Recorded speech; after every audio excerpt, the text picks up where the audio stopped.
بعد فأعوذ بالله من الشيطان الرجيم بسم الله الرحمن الرحيم السلام عليكم ورحمة الله وبركاته. Welcome to all our brothers here and our online participants. We continue forward with our theme on fiqh and aqidah, and I was explaining to the brothers just before the online participants joined us how important these lessons are, because these are really the root of our beliefs. And things like fiqh, if we don't know the correct rulings of even basic things like wudu and ghusl, it then invalidates all the worship that follows thereafter. So it's so important that we really truly understand all these issues for our own benefit, and because it's not just about spiritual self-purification. Physical purification is also very important, because if you don't even know how to do ghusl properly, that means that you'll be walking around in an impure state throughout the day. And as I said, it affects you spiritually, and it affects all the worship that you do. So without further ado, I hand over to Imam Qais to lead this session and take us up until Zohar. Jazakallah. Bismillahirrahmanirrahim. Alhamdulillah Rabbil Alamin, wassalatu wassalamu ala Sayyidil Anbiya wal Mursaleen wa ala alihi wa sahbihi ajma'in, amma ba'd. Alhamdulillah, by the grace and mercy of Allah subhanahu wa ta'ala, we covered some aspects of the fiqh, an introduction to the fiqh yesterday, where we discussed about the meaning of fiqh, the different schools of thought, and also went and touched upon the wudu, further aspect of wudu. Just briefly, we're just going through the basic. We're not going to be like a mufti ikram after doing all of these things. That's not the objective. Objective is learn the basics of your deen and practice. That is the theory and the mindset that our beloved teacher has always said, is that equip yourself with the basis of the deen and then practice it. And one great scholar, the likes of Sayyidina Imam Abdul Wahhab Sharani rahimahullah and others, and likes of Ibn Sikandar rahimahullah, they said is that don't start venturing into bigger books after you're studying ilm and knowledge. And what happens is that talib al-ilm is that what happens is that tulab al-ilm, you study one book, but you won't always have an aspiration to do a bigger book and a bigger book and a bigger book and bigger books. What I mean bigger is that maybe the comprehension is very basic. So for example, we're doing the basics of fiqh, masla, this basic of fard, wajibat, mufsadat, etc. Basic. For me and you, this is alhamdulillah a good reminder, and it helps even if we know it, but it's good to remind ourselves. But Imam Abdul Wahhab Sharani rahimahullah, what he said is that until you've mastered the basics, i.e. what you've acquired, and you practice it, don't venture into higher level of books and kutubs. This is from whom a great friend, a great saint who's buried in Egypt, a very, very knowledgeable person. They say the kutub of his time, but such knowledge he possessed and such a love and devotion he had to the deen. And he was also, in due respect, his family lineage was from a qadi as well. They were fuqahas and the qadis in his family lineage. But he himself, he is saying to me and you, all my brothers, is that we always doing this, we're devaluing all the time, belittling it. If somebody says, brother, come and sit here, less than about the fard, the wudu and fard, the ghusl, so I already know that. These ulamas, these great scholars and shuyukhs, what they do is that every 6 months or so, they do a muraja'ah of the knowledge that they learned, i.e. they go back and go through what they learned, because ilm isn't just I've read it once. Something me and you do is that we read it once, then 20 years later we may read it again. It's already gone. So what they do is that they find the time to do muraja'ah, go through their book, go through the knowledge, go through it again, refresh it, and then they carry on pursue other things as well. So this is what we should be constantly doing, is that we should be refreshing our knowledge on a daily basis with regularity. And be it, for example, I know this is out of context a little bit. Also Zoom, just know that you're also participating in that. You are reciting your surahs. This is one thing that we planned, but unfortunately we didn't get around doing it. You are reciting your surahs. Let's say from Surah Fatiha and Surah Fil, this is the most often recited surahs that we do in our salah. Normal people like myself and yourself, this is what we'll do. We want to just recite from Surah Fil to all the way to Surah Fatiha. Those are our surahs really predominantly. And if we venture a little bit further, then it's like we have achieved something really high today. Let's just say that you've learned those surahs from an early age, which, just to show of hands, and this is not to show that you're good or bad, which one of us have actually, so understand my question, Zoom and participants in the room as well, in the masjid, is that you learn the surahs from early age. Which one of you have now gone back to a teacher or somebody who's learned and said, can you please listen to my surah, is it correct or not? 1, 2, 3. Zoom, we need you to raise your hands. How many of you? So we'll go one, mashallah, that's good. Mashallah, that's 1, 2 people. 3 now. MashaAllah, 4. Now they're all putting their hands up. Now, come on, if you can stop and share. Now they're all saying, oh, I better put my hand up now, okay. They're all putting their hands. Okay, so 4 or 5 people put their hands up. In other words, let's say, if we take the proportion here, 3 out of whatever, we'll say 1/8. 1/8 of population, and slightly higher, about 1/3 in Zoom. Okay, let's say 1/3 of us. Now why am I saying this is that if you were to do a statement in court, in the court of Allah subhanahu wa ta'ala, let's just say, let's say we take a statement into normal courts, we are now going to revise our statement. How many times would you rehearse it?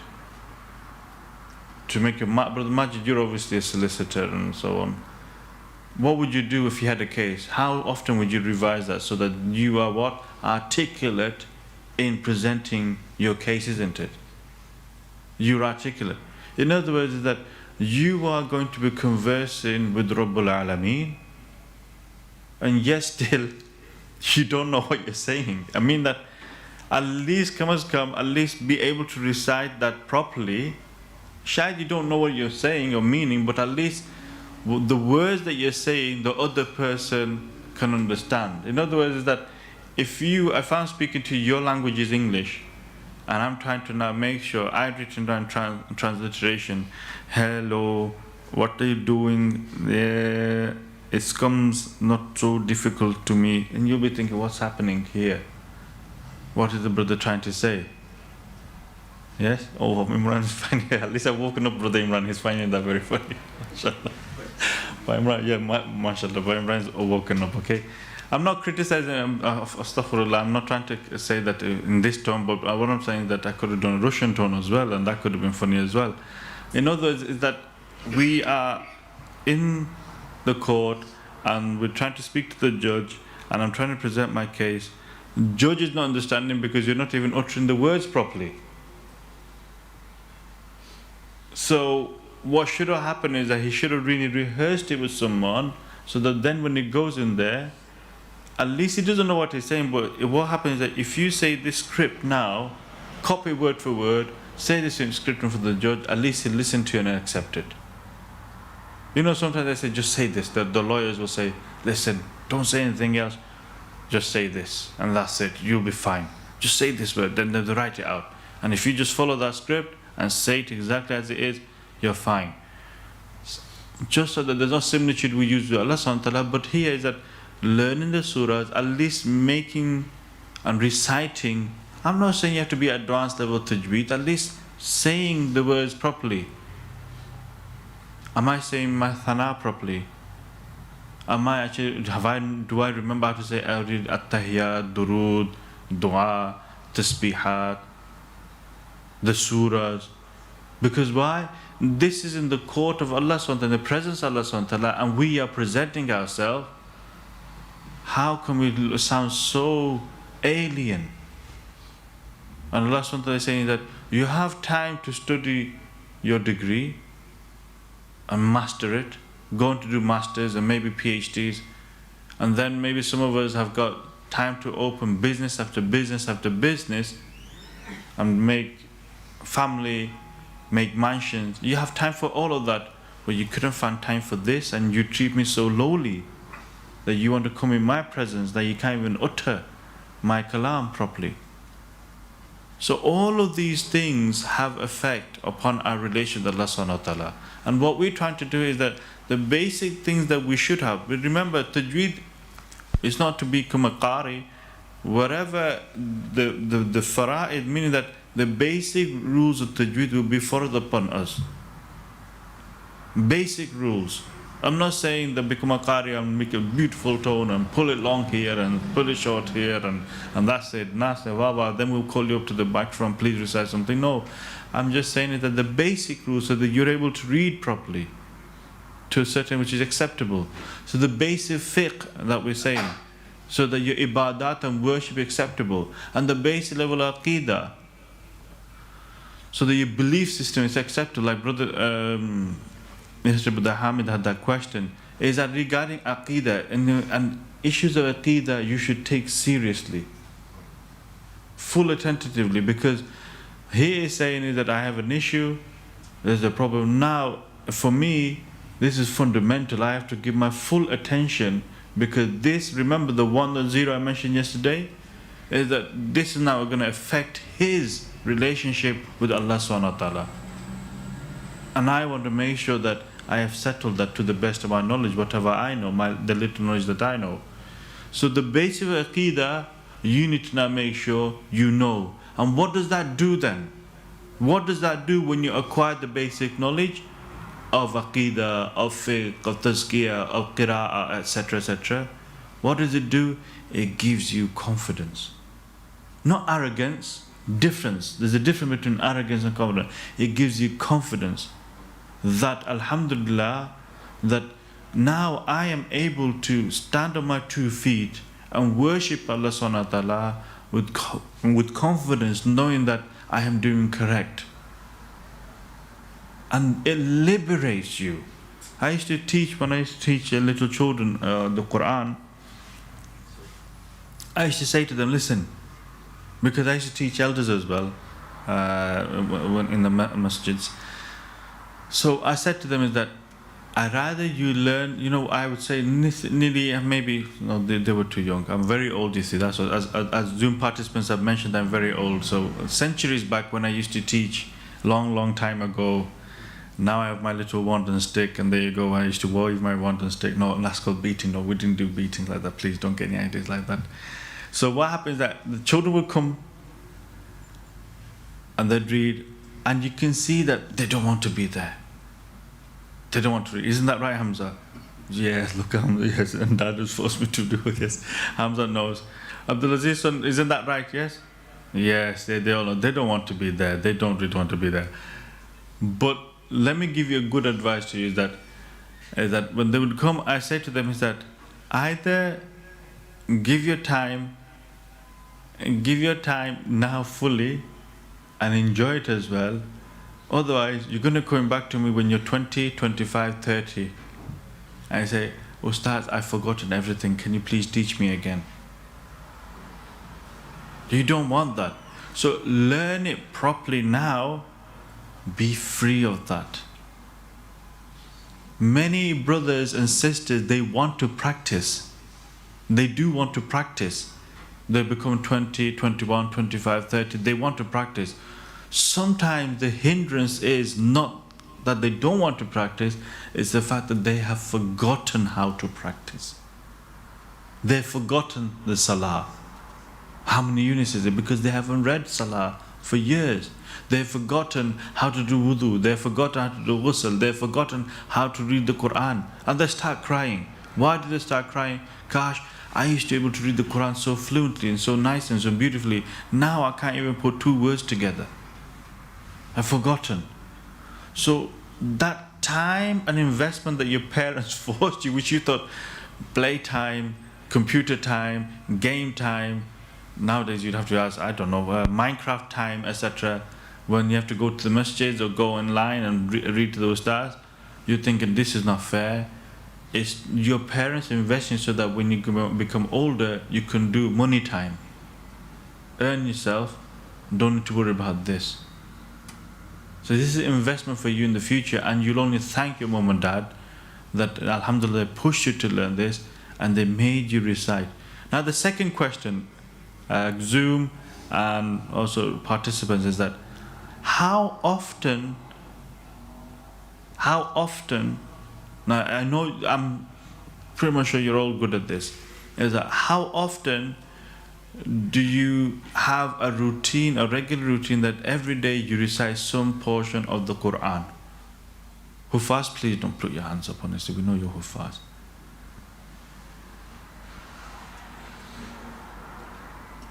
Every day, barring the Musnun Azkars, by the way. Shocking.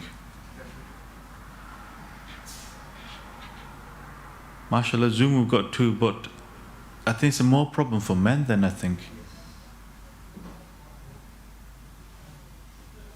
It's a shocking, isn't it? Look at us.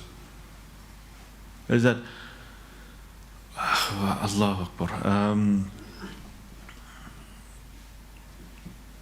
How we really, I'm talking about myself, not yourself really, even myself is foul of this as well, my dear brothers and sisters.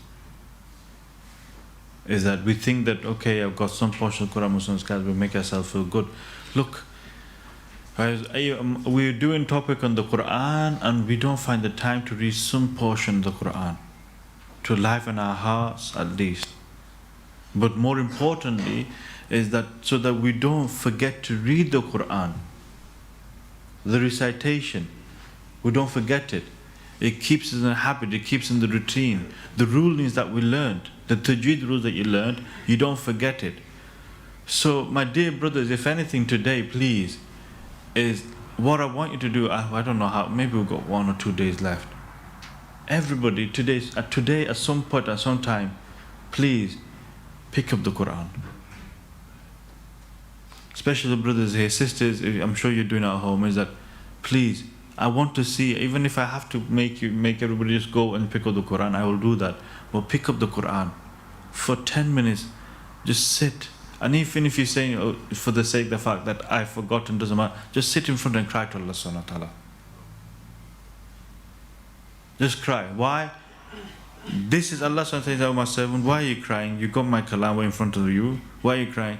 Just say, Ya Rabbal Alameen, I'm picking the Quran because I've forgotten. Now you help me now relearn it again. If you now, what you'll do is that now, if you're really genuinely sincere about this, you'll then take the steps to go and find time, find somebody to teach you again. And if you already know how to recite, it just takes a few efforts, few times, maybe about a week, a month or so, then everything will start coming back. Oh, this is this letter, oh, this is this letter, oh, this is how you pronounce it, this is how you display it.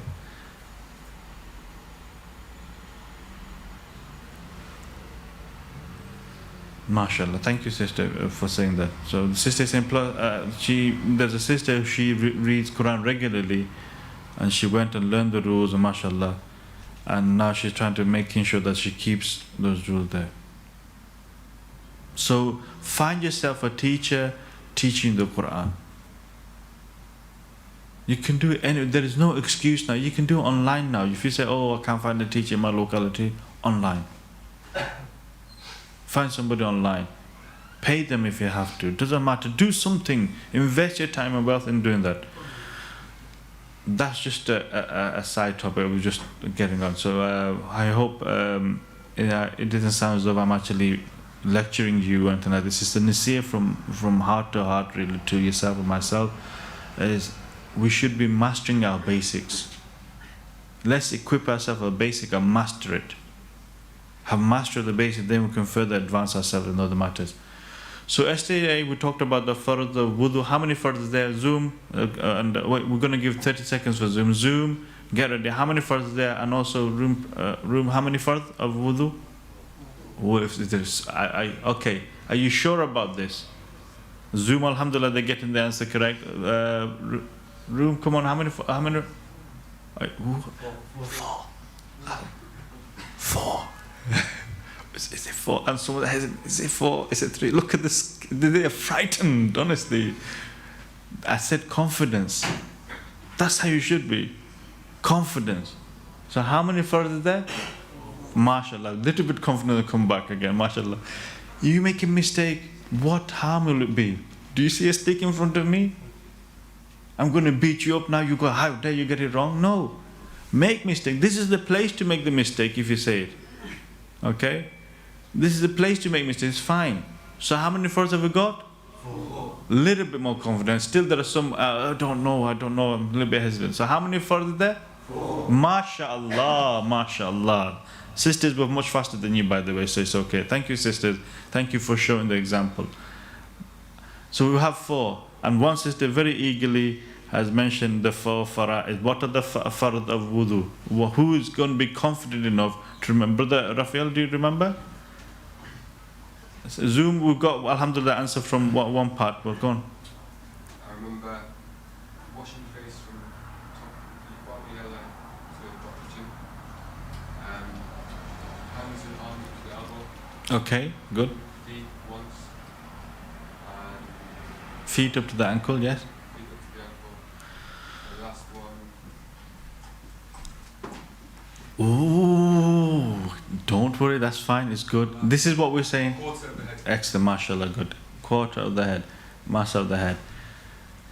This is why too, you see, this is about, now what you've done is that one was short-term memory that you heard yesterday, and you probably knew, and what happened was that the brain activated, okay, you remember this, it's this. By repeating it, you've reinforced that knowledge. So it's the benefit of actually, you know people who stay shy, unfortunately, they stay shy with the knowledge as well. What happens is that when you hear something, you should always want the other person to hear, have I heard right? One has got a friend of Allah, whatever Allah was, they related the story that when the people, when they sought knowledge, what they used to do is that they would seek the knowledge, they go seek the knowledge, they had nobody else to speak to. You know what they do? They say, this is unique. I know you don't have this in your gardens, etc., but they go to the goat and they open the ear, the goat, and say, the 4 fards of wuzu is this. Did you understand? And the goat is going, bah. So what will they do? They say, no, and the goat is busy eating the grass, but it doesn't matter. The 4 fards is this. Have you understood? Oh yes, okay, it's fine. He's nodded his head. Okay, next bit. Even if you have to speak to the wall, speak to the wall. Hello wall, can you hear me? What is it? No, you can't hear me. Can you read it? They can in their own dimension. They can hear you. So what happens is that they say to the wall, what I'm saying is that knowledge such things that don't be shy of it. Say to the wall, say to the table, say to your phone, record it. Am I saying it right? So in other words, if you don't have that other person, in madrasas would have our study buddies, like in universities, we also have our buddies, groups of buddies, we'll study together, we'll check one another. At home, make your partner, your wife, your children, be the people to understand you. So that's what you can do, inshallah. So masa of the head, quarter of the washing the arms up to the elbows, feet of the ankle, and of the face. That's why, mashallah, that's good. So those are the 4 fards of wudu. Today we're going to be doing ghusl. Am I boring you guys? Are you okay? Or you fine? Yes? Okay. Okay. Have you wondered that many people go for umrah and they go for hajj? They go umrah and they go hajj. And you sisters, you'll also say it as well. Faki, she's gone to hajj and umrah. How come she's come back and she's worse than what she was before? Professor was making me look, why is it that you use Urdu when it's like these serious things? Like, so why is it that when brothers and sisters, they go for Umrah and they come worse, people should come better. They're worse than what they were before. Why is that? Now, just like yesterday, we heard about wudu, the fard of wudu, that if you don't have this fard, one of the fard is missing, your wudu is invalid.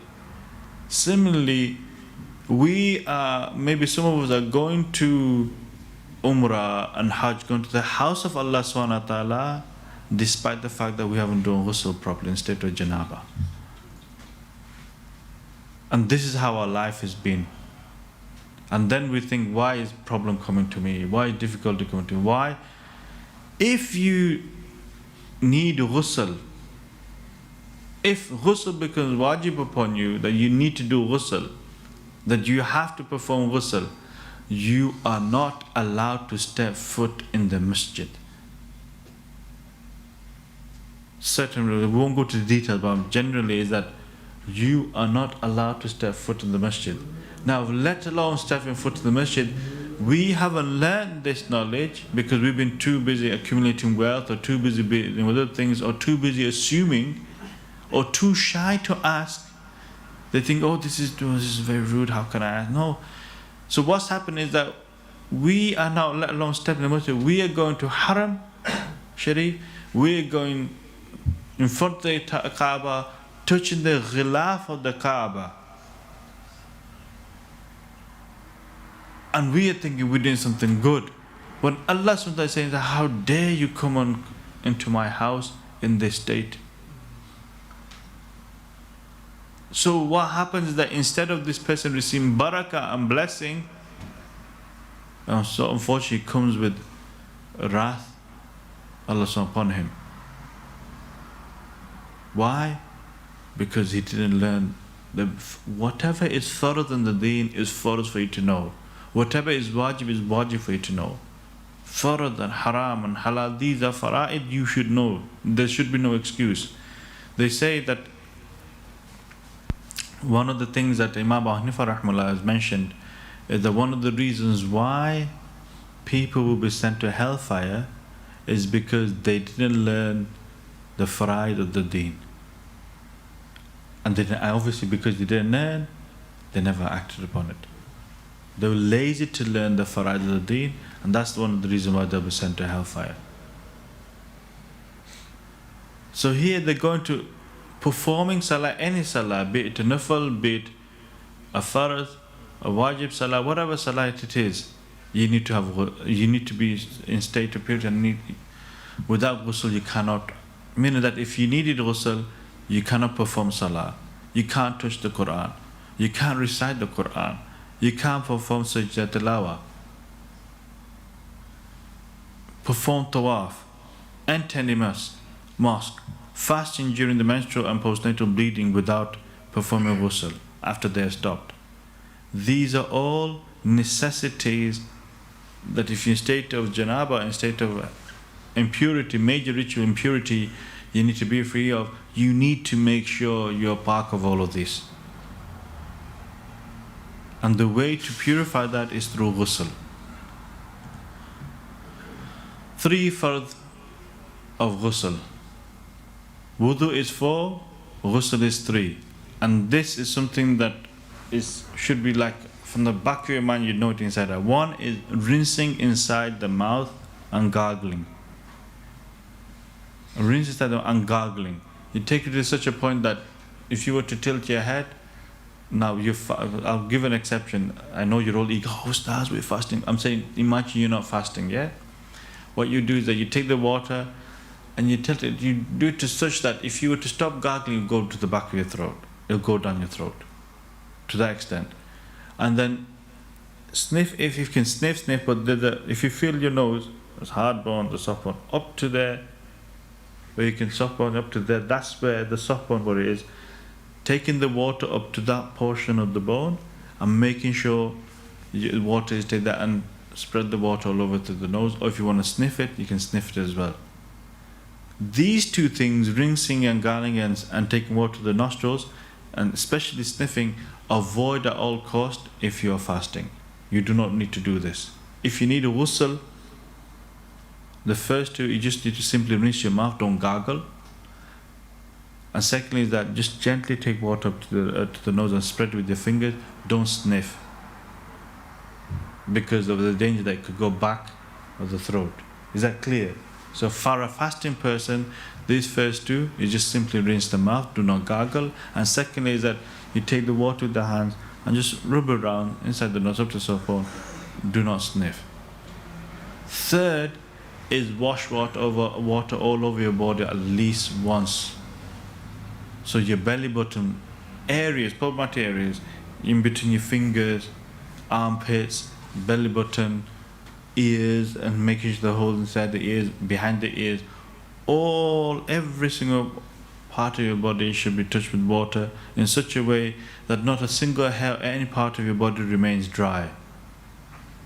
That is the bare minimum. Now I know that some of you like to indulge in other things, but now this is the bare minimum. You want to make sure you got your sabun and soap and make little bubbles all over your body and enjoying yourself. There you go. Make Dory. You can do what you want. We're not bothered. But first and foremost, make sure this bare minimum is covered. Okay. So what we're saying, 3 fards of ghusl. What are they? 1, rinsing the mouth, gargling. Now also, can I just make a differentiation here as well? I get scared when I go to the wudu khana, when I hear everyone going "Gah," they're all gargling. Once about our teacher, beloved teacher, they said is that here is that what's happened is that in wudu, gargling is not necessity. It's just rinsing of the mouth. Unfortunately, when they translated it, what happened was the translation, they put it as gargling. Really, it's just rinsing of the mouth. So basically, kulliya is basically that you put water in kulliya. What people are doing, imagine a person's coming to into the wuzu khana and all is going, everybody's going, ah, and you think, what on earth is going on here? Am I about to do something's going to happen to me now today? Something very serious. So it's just rinsing. In ghusl, you gargle. Wudu, it's just rinsing the mouth. In ghusl, you gargle. But if there is some things like there's some smell and odor which is back of your throat, you want to make sure that all those smells and everything comes out, that's fine as well. But it's not necessity. Here, listen, mean that rinsing the mouth, gargling. Number 2, cleaning the nostril, making sure water reaches up to the soft bone. And number 3, washing, making sure water actually flows through the whole body at least once. Every single part of the body, where not a single hair is actually left dry. And this is so important. So everything in between your thighs, everywhere, underparts, everywhere, in between toes, make sure water passes through that. Is that clear? Yeah, even for example, if you haven't showered, make sure the back, sometimes it's hard to reach, but at least let the water flow through that. And make sure, just ensure that, take a little bit more time. Because why I say this is that just have it in your head, how I remind myself is that I cannot pray now, I cannot actually enter the mosque. I need to make sure that I have made sure that the necessities have been fulfilled, the fard at least. Other bit using sabun, shampoo, everything, it doesn't say that, is that fard? Unless you're smelling really badly, but it's a different matter. So how many fards was there for ghusl? Are you sure about this? Oh, whoa. Did you hear that, brothers? Did you hear that? How many fards is there? 3. Are you sure about that? Yes. MashaAllah, now you see it. Ja'a haqq. What happens is that the haqq comes, and then what happens? The doubt goes away.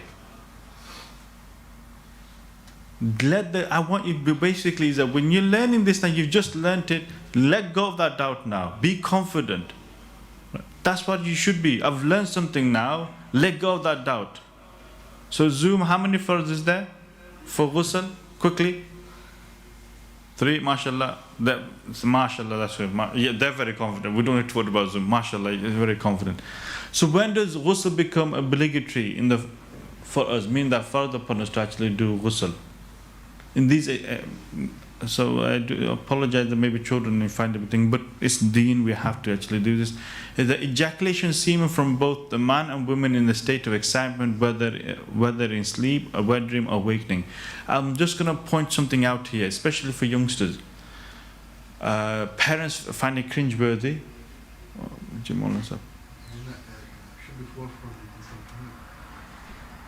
Remove the impurity first, then That's something which is prior to that, inshallah. You're writing something which is prior to that, inshallah. In natural case, if I did, in one sense, if I did pour water all over myself, you'll remove that, wouldn't it? Wouldn't it? Inshallah.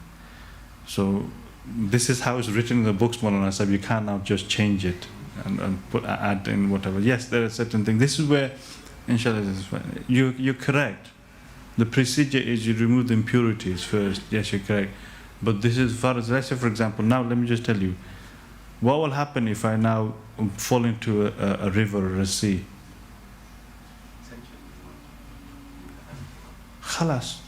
Mullah Sahib, there you go, khalas. So now, for this, I'm just going to take the cringeworthy part away from the parents. And sometimes when you're a youngster, especially for, this is really referring to young brothers who are there. And parents, you're listening, maybe you need to actually explain,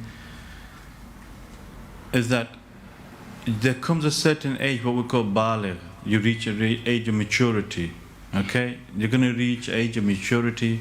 And what happens is that one day or one morning, you're going to wake up and you will find, it seems as though, now I'm going to break the shines. I apologize, but somebody has to say it, and usually it falls on my head, so I might as well just break that. So if little youngsters are listening, like I call younger brothers here, you reach an age of maturity we call baligh, okay, bulugha. And basically what happens is that it is when you reach this age, then the injunctions of Sharia becomes incumbent upon you. I mean that, I'll make it easy language, is that you now have no option but to follow the Sharia. Now you have to do everything Allah subhanahu wa ta'ala has commanded you to do, and refrain from whatever Allah subhanahu wa ta'ala told you to refrain from, and you'll be liable now. You'll be now held accountable from this day onward when you reach maturity. Before, maafi. Okay, it's fine, you're still innocent, it's still a child. But now when you reach the age of bulugha, you become baligh, what is that point? So for sisters is when, for little daughters, is when they start their hair, when they start the menstrual cycle, the periods. And for brothers is when they have their wet dream. And for example, look, some of you now, some brothers who are sisters, they have forgotten about the deen, and what they're trying to do is they're trying to work and calculate when is it, how many rakats am I due, do I owe to Allah subhanahu wa ta'ala. You now have to go to the time when you first reach maturity, balugha, when you become baligh. So for the sisters, from the day, if they can remember, they take it to the day when they started their menstrual cycle. And for the brothers, when their wet dream started, you go to that time. Now, for the brothers especially, listen, I am telling you this because nobody taught me this. Nobody told me this. Everybody is too shy. And I wish somebody did. So you reach that time when you one morning you get up, for the brothers is that you get up and something wet, and you think you might have wetted your bed, and you think, but I have not wetted my bed since when I was bachpan, when I was a kid. What's happened here? Something wet, and you think, cholo, we accept it. And it's not normal, it's a bit sticky maybe, it's gonna be dry. And what happened? That's that fluid. It's called the excitement, the fluid. And what happened is, exactly, from that day onwards, now that is basically your day you come into the ahkam, the rules of Allah subhanahu wa ta'ala, the whole Sharia comes upon you, and now you are ready to face the world. That's the simplest way, to face the world. You've not become a man really. That's when you're 40, that's when you become a man. written Shar'an, Islamically. In Arab, they use as a rajul. A rajul is when you are your man, is when you extend the age of 40. Most of the things we're men, we look at muscles and all these things.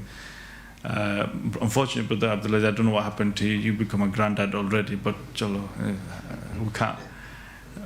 Bichara kya kare.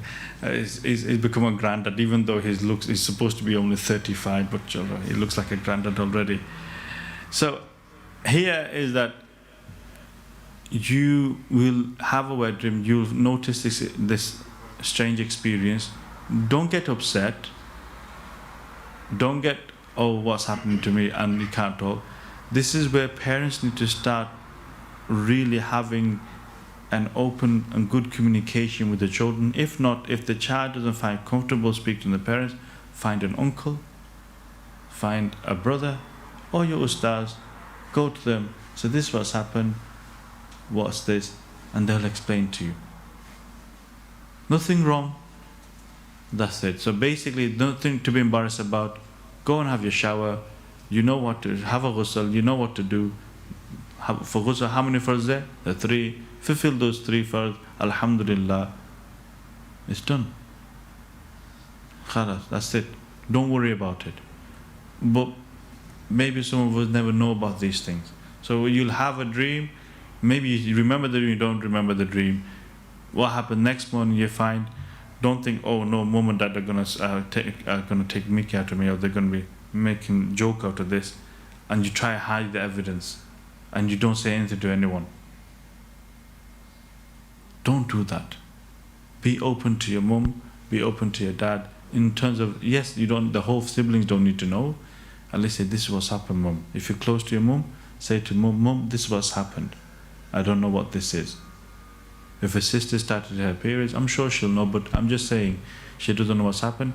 Mom, this is what's happened. A young son has actually, something happened like this. Mom, dad, whoever you're close to, this is what's happened.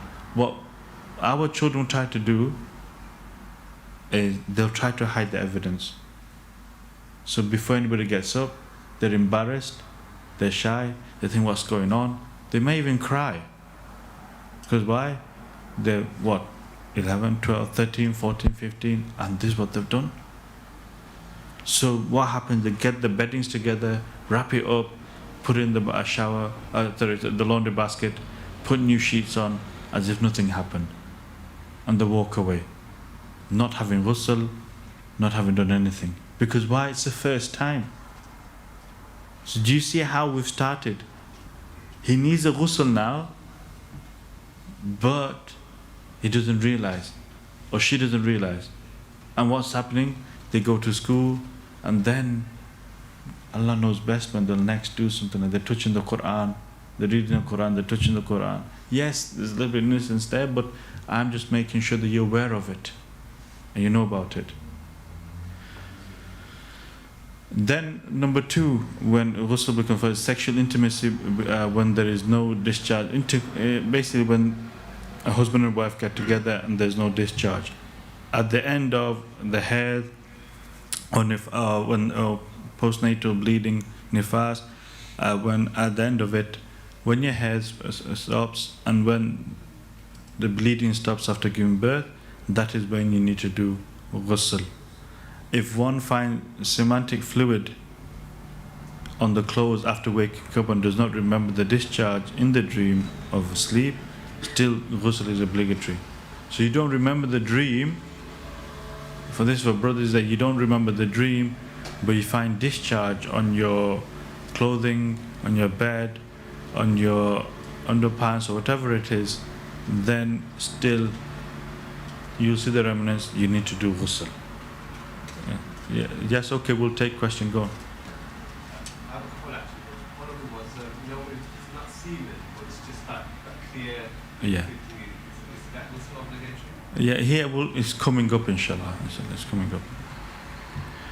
So this is something where ghusl is necessary for a non-Muslim who embraces Islam and knows that he had been involved in any act where after ghusl was obligatory and he not perform. In other words, is that if a non-Muslim embraces Islam, get into the ghusl because he most likely hasn't done ghusl properly. So if you do that, alhamdulillah. And to give a bath to a dead body of a Muslim is commonly necessary wajib kifaya on Muslims. So there should be somebody there to give a ghusl to the Muslim deceased body. Okay, that's a wajib. Ghusl is sunnah. For example, Eid is coming up. For your Friday prayers, if you can, it's nur upon nur, light upon light. Have a ghusl. You feel good. It's like Jummah is not Jummah if you don't have a shower. I hate going to work and not having a shower for the Jummah Salah. It's something that, alhamdulillah, that in Arab worlds is that Friday is a day off. Now actually even that is changing as well. But Friday is commonly a day off, a day of rest. But even that is changing now, unfortunately. So for Jummah prayer, it's a sunnah to have a ghusl. For Eid prayers as well, that inshallah Eid is coming up, if we're alive, and this is also sunnah. Ghusl before wearing ihram, that's when you go to miqat, when you go to the boundaries, we perform a quick shower, and then we put the ihram for Hajj and Umrah. Ghusl for staying in Arafat after midday to Zawal. Things that does not make a ghusl wajib. Okay, this is inshallah. The fluid that you mentioned about is here. When a clean fluid is released from the private part at the time of excitement or foreplay, but before emission of semen. Okay, it's a fluid. I won't go into detail. See, Professor Munavid, he's articulate, and he'll give you exactly how the textbook will say it. I speak in dumb language, simple, very, very simple, because people will not remember this is mazi, this is mani, this is this. Although it's good for you to learn, so I stick to the language in which that common people understand. Is that, like how Mashayikh said, that stick to the language of common people, they can understand it. So a clean fluid, don't worry about is it mani, is it mazi, etc., etc. Clean fluid, which is released, it's a clear fluid which is released from the private parts at the time of excitement and foreplay, but there's not been any seminal fluid coming out. Semen has not come, but the clear fluid, before any excitement, to heighten the excitement, this clean fluid will come. Okay? It will come out. Ghusl does not become wajib if that clean fluid just comes out. Discharge of fluid. Sometimes what happens is that before urinating, it has happened. Sayyidina Ali used to have these sort of issues as well. And you see, many companions, they had these issues, these rulings are coming. It's for me and you to learn from the companions. That's what they went to the Prophet ﷺ and asked, and they got the ruling. So discharge of fluid before urination. So sometimes what happens is that instead of urine coming, fluid comes. Maybe mixed. Okay, and there's no examples that said, no, ghusl does not become wajib upon you. To have a wet dream without discharge of seminal fluid. If you know, so I just had a dream. What's happened is that a dream, you had a lucid dream in which different things were going on and the excitement was there, but there was no discharge. No, just because there was no discharge of seminal fluid, ghusl does not become wajib upon you. So people get upset, oh, I saw this dream. Do I need to do ghusl? No, you don't need to if there's no discharge. If there is no bleeding after childbirth, okay, if there's no bleeding after childbirth, so sisters, this will not make ghusl further upon you. A similar discharge without lust and excitement on the account of a fall, a shock, or an injury, it can happen. Sometimes impact when you're playing football, or if you're actually climbing, or if you're shocked, or what happens, you slip from a ladder and you fall. Sometimes these fluids will come out. It happens. Not to get worried and panic. Sometimes what happens is that we start panicking. That's the first thing we do, we panic. Or what's happened? Is my kidneys working properly? Have I got cancer? You see how extreme we go to. Don't panic. It's natural. It can be natural. There could be things. You can go to the doctors, get it checked out if you're so concerned. But if these discharge does come, there was no lust whatsoever, then ghusl does not become fard upon you. Insertion of a finger in such thing to the private parts, that doesn't make it. And to copulate with an animal or corpse where no ejaculation takes place. You might be thinking how disgusting that is. These rulings have come because people have done it. It's not about disgusting, it's not about thinking. People have done it, are probably doing it as well, because they're trying to fulfill the lustful desires. So whatever they can, they'll use. So don't ever say, oh, how disgusting this is. No, it's not disgusting, because people unfortunately have done it. So the case has been presented to the Imams, and then they had to give a ruling. You never, alhamdulillah, you're good people, these things will never come into your head.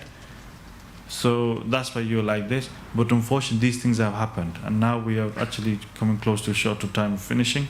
So disliked act of ghusl is that these things are makruh. The things which are makruh in wudu is also makruh in ghusl, as well as to face the qibla naked. So whichever, our houses, how they've been built, sometimes maybe the toilet or maybe the bath may be facing the qibla. So try and actually position yourself in such a way you're not facing the qibla. So for example, if you can take the shower head, turn the body if you can't take the shower head, but turn your body which is away from the qibla. Okay? So your back is not towards it, or not you're facing. To take bath without a need in such a place where non-Muslims can see, anybody can see you as well, don't take a ghusl in those areas. So the public showers are thingy and so on, is try and avoid them if you can. Have a bit of thinking, or unless there's nobody there and you can quickly do it, that's fine, alhamdulillah.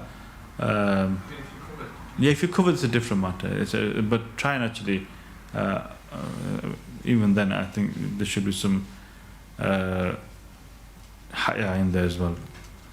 Salah was supposed to go and we haven't got time. Okay, inshallah, maybe Allah knows best when I will to go. But that was ghusl. I talk a lot, unfortunately. I do apologize. We should have gone through salah at least. Anyhow, if one performs washing a body of janazah, then can they participate in the prayer with just that wudu? It's preferable if they do ghusl, but yes, you can still do with wudu. But it's preferable you go have a ghusl, have a shower, is good, and then do wudu. But if there's no time permitting, yes, you can just do the wudu and perform the janazah. Just to be clear on two things. One, you said the baligh stage, so there's no fixed age. It's not like 12 or 14. It could be any time between that stage. Yeah. As soon as they have that, meet that condition of menstruation or Yeah. That's one. What's the question though in that? So is that well? Is just to be clear, there's no fixed age. No, there is not fixed age. That's why bulugha can come whenever Allah deems it ready, your body is ready. He'll give the hukum. That's when it starts. So there is no fixed age. So we can't say, oh, from the age of 9, or from the age of 12, from the age of 13, 13 and a half. No, it's whenever they reach it. Yes, at a certain time, for example, if by the age of 12 the sister's in start cycle, sharia becomes incumbent. If for the male, by the age of 15, it becomes incumbent. That's the cutoff point. Irrespective, they haven't got it or not, from those age they have to. And my second question was related to wudu and ghusl. If you do the ghusl, which encompasses the 4 conditions of wudu, that means... Yes, that's right. You don't need to do, but it's sunnah to do wudu. You'll lose the blessing of sunnah in terms of the reward of sunnah. But if, for example, if a person fulfills the criterion of ghusl, that will also mean that he'll fulfill the criteria of wudu. Do you need to do wudu again? No, he doesn't need to. He doesn't need to do wudu again. However, it's sunnah to perform wudu for ghusl. Okay, it's sunnah. It's an added reward. Okay, but his wudu and is valid. So, for example, the brother is saying that you have to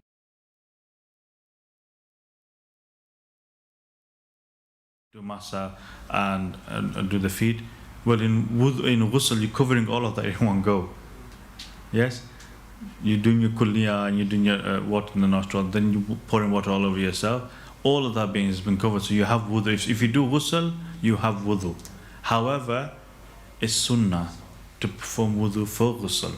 So after you remove your impurities, this is a procedure, we've not got time to go through the procedures. After you remove impurities, then you do wudu. And then you actually do the ghusl itself. Okay? We have to stop here. They're going to shout at me here. There we go. Okay, Zoom, I hope, do you need to do ghusl after you wash a body generally? It is like a sunnah to do so. Okay, mustahab to do so, to actually go and have a ghusl after you wash the deceased.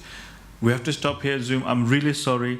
I bore you to death, and that's why I just waffle on. I apologize sincerely. We have to quickly do the azan of dhuhr has to go. We have to perform azan salah. Inshallah, we'll be back at 2:30. Please, Zoom participant, please join us back at 2:30, and we shall continue our session with Dr. Shah Alam regarding the path to Allah. Jazakum Hasan Jazak. Subhanaka wa bihamdik. Ashhadu an la ilaha illa anta astaghfiruka wa atubu ilayk. Assalamu alayka ya Rasulullah.